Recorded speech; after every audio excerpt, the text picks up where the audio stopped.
right, so let's dive into something I'm sure we've all had to deal with. Design agreements. We all know they're important, and all but finding that balance between, being way too strict and having no rules at all.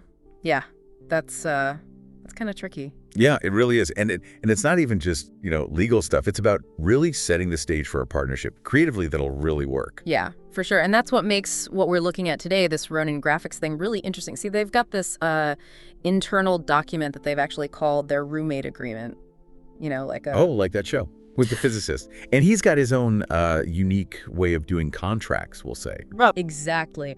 But get this, Ronin Graphics uses that, kind of funny framework, but to look at a real problem in design. How do you actually have agreements that, protect everyone but don't kill the creativity? I'm interested now because, let's face it, a 50-page document dictating every single pixel, that's no fun for anyone. But then on the other hand, if things aren't clear, oh boy, that's just asking for trouble. Oh, tell me about it. Unclear instructions are like a client's best friend and a designer's worst nightmare. And Ronin Graphics, they've been there, done that. They actually talk about this great Comic Sans incident of 2018 as, proof that you've got to be clear. Okay, now you've got my attention. Comic Sans incident, do tell. So picture this. You've got this junior designer, maybe a little too eager to please, decides to use Comic Sans in like a big client presentation. I'm already cringing.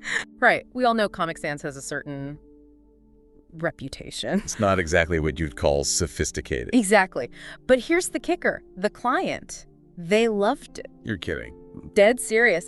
They wanted like their whole brand, the logo, website, everything in Comic Sans. It was a whole thing. See, this is why having these conversations up front is a lifesaver. It's not about like being a taste dictator. It's about making sure everyone's on the same page about what the brand's supposed to look like. 100%. Not saying you need a no Comic Sans clause in every contract, though. Although tempting, isn't it? Right. But this whole thing, it made Ronin Graphics rethink how they did agreements, like how to head off disasters before they reach Comic Sans levels. So they took a page from that show we were talking about, maybe with a few less rules. Exactly. They've got this 8-point system now for all their agreements, and it's actually, dare I say it, kind of fun to read. Plus, they were cool enough to share it. Okay, well, let's hear it, this 8-point plan. I'd imagine nailing down what the project's actually about is probably step one. So Ronin Graphics, they call this first thing clear but flexible scope. Yeah, that's the thing, isn't it? You need enough detail so everyone knows what's up, but also you got to leave room to, actually be creative. And they've got this quote from their UI UX person, Emma. It's great. She's like, "We're not designing the Death Star here. Plans change." So true. Especially with UI UX, it's all about like how people are actually using the thing. And you don't always know that at the start. Actually, could we talk about that for a sec? For folks who aren't, design pros, what even is UI UX and why is it such a big deal in these agreements? Sure. Think of it like this. UI, that's user interface, right? It's how a website or app looks, the buttons, the whole layout. UX, user experience, that's how easy it is to use that stuff. A good UX designer makes sure you don't end up like throwing your phone across the room in frustration. So they're basically making sure the digital world doesn't descend into chaos. Exactly. And that's why figuring out the STRP of a UI UX project early on is huge. Like, are we talking a simple website refresh or building some whole complex app? The agreement better be clear on what's actually getting done. Which brings us to their next point, right? Milestones, not micromanagement. They seem to get that creatives need some space to, create. Oh, for sure. Micromanagement is like creativity kryptonite. It's about trusting your team to, manage themselves, as long as they're hitting those deadlines. And by milestones, we're talking. Depends on the project. But think of them like checkpoints.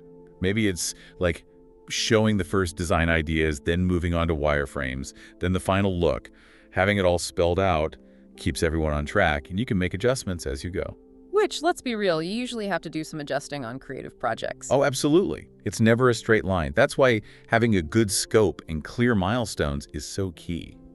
But even then, stuff happens, which is why we got to talk about communication. And wouldn't you know it, Ronin Graphics has a whole section on that. Communication protocols. Very official sounding. As they should. Communication is, like everything in design, builds trust, manages those expectations, and hopefully you deliver a project that doesn't make you want to pull your hair out. I bet it can get a little crazy, like getting calls from clients at 3 a.m. panicking about why the logo isn't the right shade of pink yet. Okay, maybe not that crazy, Yeah. but yeah, having a system for communication from day one is crucial. So what does a good communication protocol in a design agreement actually look like? Laying down the law, so to speak. Are we mostly emailing, using some fancy project management tool? How long should it take to get back to someone? Basic stuff, but it makes a difference. Seems so simple, but I bet it prevents a ton of headaches. It really does. Yeah. Everyone's on the same page about how and when to talk, less confusion, less missed deadlines, less of those 3 a.m. phone calls. No more design emergencies in the middle of the night. I like the sound of that. Right. Although, let's be honest, with creative work, there are always surprises. But speaking of things that can be a pain, let's talk about revisions. Oh, revisions. They're like every designer's least favorite word. But this is where Ronin Graphics, they've got a good system. They call it revision roundabouts. It's clever. Revision roundabouts. It sounds kind of fun for something that can be so stressful. What's the deal? Okay, so they do something a lot of designers are scared to do. They say how many rounds of revisions you get right in the agreement. Which makes sense, because revisions can turn into a whole thing really fast if you're not careful. You're telling me. Scope creep, it's real. And it can turn a good project into a nightmare. So Ronin Graphics, they set those boundaries early on. So what happens if the client is like, nope, need more changes after those rounds are up? Do they just say, too bad? Not quite. They're not monsters. They're just smart about it. They basically say, hey, more revisions, no problem, but it'll probably cost extra. Which is fair, right? Time is money, especially for creatives. Exactly. And they say it nicely. It's not a punishment, just, hey, those extra ideas, they take time too. And not just time, right, but also like energy. And then that's time and energy they don't have for other projects. Exactly. So having those limits, it protects the team and keeps the business, actually running. Wild how something as like simple as limiting revisions can make such a big difference, huh? It really does. And it speaks to a bigger point about, valuing what you do, setting good boundaries in any creative field. For sure. Now, I got to hear about this next part in Ronin Graphics System. It's called the Bazinga Clause. Okay, now that sounds intriguing. Are we about to get into, like, the legal definitions of catchphrases? Not quite. Remember how we talked about, that show and how much they love rules? Well, this clause is about the opposite. Okay, now you've really got me curious. Tell me more. It's basically a reminder that even with all the agreements and guidelines and stuff, design should still be, fun. It's about keeping things light and playful, even when it's stressful. Now that it's so easy to get bogged down in all the details, the deadlines, that we forget why we even do this. It's about making cool stuff. Exactly. Sometimes a little humor is all it takes to, de-stress a situation or get everyone back on track. Totally. Never underestimate the power of a good laugh.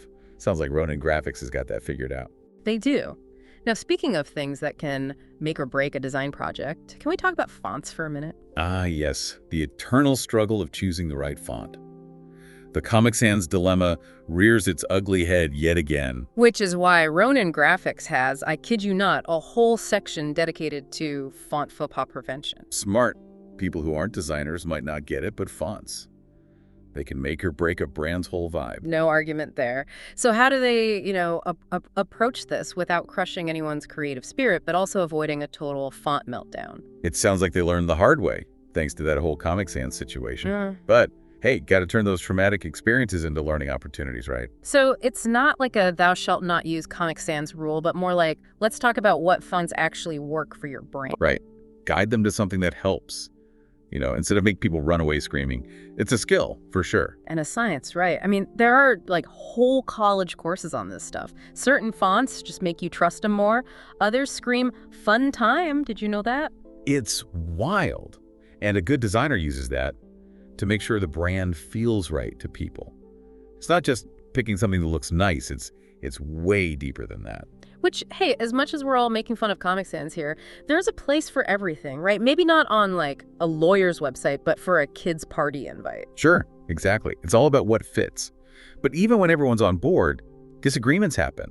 And this is where Ronin Graphics gets really smart. They've got this creative conflict resolution thing. Yeah. And their method for dealing with those creative clashes, it's a little unusual. Oh, I'm all about unusual when it comes to this stuff. They don't, actually have a fist fight over which color palette to use, do they? Not quite a fist fight, but close. They've got this system that involves rock, paper, scissors, lizard, Spock. Wait, seriously? From that show, they use that to settle design arguments. That's amazing. Might sound crazy, but their thinking is a little humor goes a long way. Eases the tension, reminds everyone they're on the same team. I could see it. When you're like really stuck on a detail, sometimes you just need to laugh a little, come back with a fresh perspective. Totally. It's not like they're whipping out rock, paper, scissors, lizard, Spock for every little thing. Yeah. It's more for those times when, everyone's so sure they're right, you just need something random to decide. Like a creative palate cleanser. Almost, I bet it leads to some good stories, at least. I'm sure it does, but it's deeper than that too, right? Like disagreeing is fine as long as you can, be cool about it, and it can actually lead to better work. 100%. It's about finding solutions, not just my way or the highway. And sometimes a silly game, that's all it takes to get unstuck. Okay, before we wrap up this whole Ronin graphics deep dive, we have to talk about their most famous or infamous clause, the caffeine clause. Oh, right. The caffeine clause. Yeah. Because what's a design agreement without acknowledging, the fuel that keeps it all running? Do tell. It's like this deadline's inspiration at 2 a.m. You've had so much coffee, the computer screen's blurry Ronin graphics, they get it and they put it in writing. Get out. So, free lattes for everyone on the design team. Do they have a coffee machine that magically appears whenever you're running low? Now that would be amazing. But no, it's more about acknowledging the reality of the job. It's saying, we know you need that extra kick sometimes to get through a project. It's small, but it says a lot. This isn't a company that just sees you as like a design robot. They know you're human, need coffee, maybe a nap sometimes, and that's okay. Exactly. It all comes back to being both professional and human, which is what their whole agreement thing is about. Because in the end, the contract is just paper, right? It's the relationships, the understanding, the respect. That's what actually matters. Couldn't have said it better myself. So as we wrap up here, thinking about Ronin graphics and their unique way of doing things, it got me wondering, what's one thing you'd add to your next agreement? Maybe a no Comic Sans clause after all, or how about a mandatory snack break when everyone's getting hangry? Whatever it is, don't be afraid to think outside the contract box, Yeah. Be playful, add some humor, and a whole lot of heart. Hear, hear. Until next time, happy designing, everyone.